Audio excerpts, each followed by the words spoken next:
ইদা তাকাল মুসলিমানে বিসাইফিনা ফাকাতিল ওয়াল মাকতুলু ফিন্নার।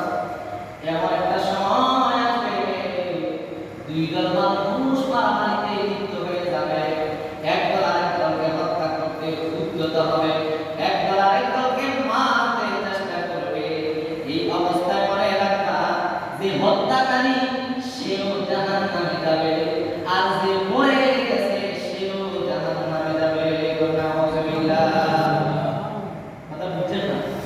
হাদিসটা পড়ার পরে আমার কাছে আনইজি লাগে, মানে বুঝে গেল না কি করে।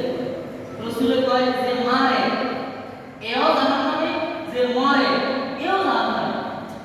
কি হলো ফটকা লাগে না? যে ঘটনাটা কি, যে মারে এ মাফ করে, আর যে বলল তার দোষ নাই, তাহলে তোমরা কেমনে জাহান্নামে